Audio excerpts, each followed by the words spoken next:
नमस्कार विद्यार्थी मित्रांनो, स्वागत आहे आपल्या सर्वांचं. विद्यार्थी मित्रांनो, यापूर्वीच्या व्हिडिओमध्ये आपण इंट्रोगेटिव्ह सेंटेन्सचे जे दोन प्रकार पडतात, म्हणजेच WH क्वेश्चनने वर्डने सुरू होणारे आणि हेल्पिंग व्हर्बने सुरू होणारे प्रश्न व त्यांच्याविषयीची रचना, त्याचबरोबर त्यांची उदाहरणे पाहिलेली आहेत. तो व्हिडिओ जर तुम्ही पाहिलेला नसेल तर पाहून घ्या. या व्हिडिओमध्ये आपण येस नो टाईप क्वेश्चन्स म्हणजे व्हर्बने सुरू होणाऱ्या प्रश्नांची काही उदाहरणे अभ्यासणार आहोत. चला तर मग सुरू करूयात.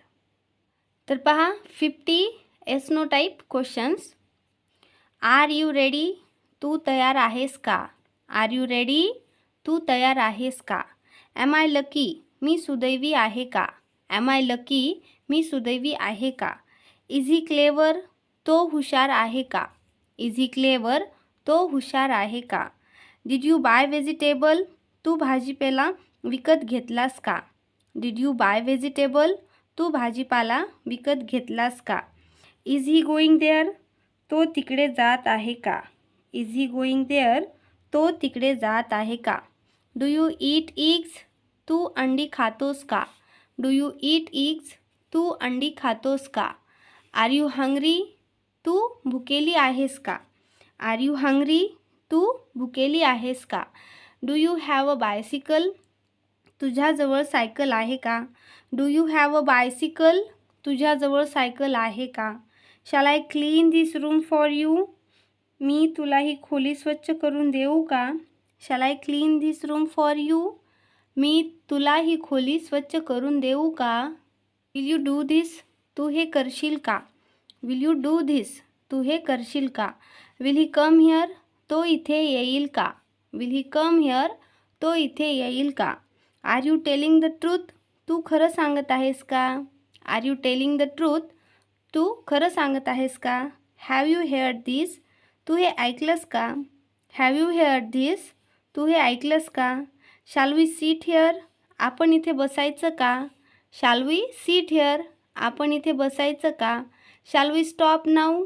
आपण आता थांबायचं का? Shall we stop now? आपण आता थांबायचं का? Do you help your mother? तुम्ही तुमच्या आईला मदत करता का? Do you help your mother? तुम्ही तुमच्या आईला मदत करता का? Will he be coming here? तो इथे येत असेल का? Will he be coming here? तो इथे येत असेल का? Do you like this? तुला हे आवडतं का? Do you like this? तुला हे आवडतं का? Does he like this? त्याला हे आवडतं का? Does he like this? त्याला हे आवडतं का? Did you like this? तुला हे आवडलं का? Did you like this?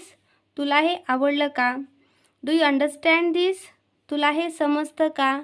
Do you understand this? तुला हे समजतं का? Does he understand this? त्याला हे समजतं का? Does he understand this? त्याला हे समजतं का? Did you understand this? तुला हे समजलं का?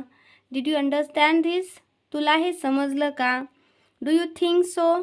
तुला असं वाटतं का? Do you think so? तुला असं वाटतं का? Does he think so? त्याला असं वाटतं का? Does he think so? त्याला असं वाटतं का? Do you believe in the God? तुझा परमेश्वरावर विश्वास आहे का? Do you believe in the God? तुझा परमेश्वरावर विश्वास आहे का? विद्यार्थी मित्रांनो, या वाक्यामध्ये इथं पहा, डू, डज आणि डीड, डू, डज, डीड हे वापरलेलं आहे. तर यामध्ये डू आणि डज हे प्रेझेंट टेन्स दाखवण्यासाठी वापरला जात असतो. सिम्पल प्रेझेंट टेन्स हे मी सांगितलेलं आहे. त्याचबरोबर डीड हे भूतकाळी वाक्यासाठी वापरलं जात असतं. त्याचबरोबर जे आपले प्लुरल आहेत आणि आय आहे त्यासोबत डू वापरलं जातं आणि आपले जे थर्ड पर्सन आहेत सिंग्युलर, ही, शी, इट किंवा एखादं नेम, तर त्यासोबत डज वापरलं जात असतं.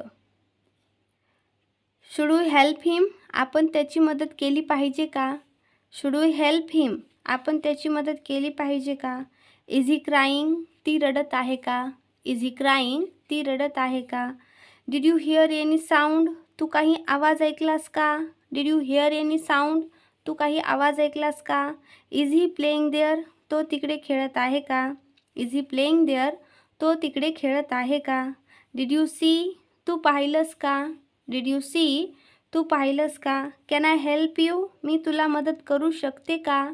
Can I help you? मी तुला मदत करू शकते का? मे आय गो? मी जाऊ शकते का? मे आय गो, मी जाऊ शकते का. कुड यू लर्न, तू शिकू शकलास का. कुड यू लर्न, तू शिकू शकलास का. कुड हे कॅनचे भूतकाळी रूप आहे. कॅन म्हणजे शकतो आणि कुड म्हणजे शकला, त्याचे भूतकाळी रूप आहे. तर विद्यार्थी मित्रांनो, अशा प्रकारे आपण इथे काही येस नो टाईप क्वेश्चनचा सराव केलेला आहे. नक्कीच ते तुम्हाला समजणार आहे. नेक्स्ट व्हिडिओमध्ये आपण WH क्वेश्चनचे कसे बनवायचे आणि त्याचे एक्झाम्पल्स पाहूयात. चला तर मग भेटूया नेक्स्ट व्हिडिओमध्ये. थँक्यू.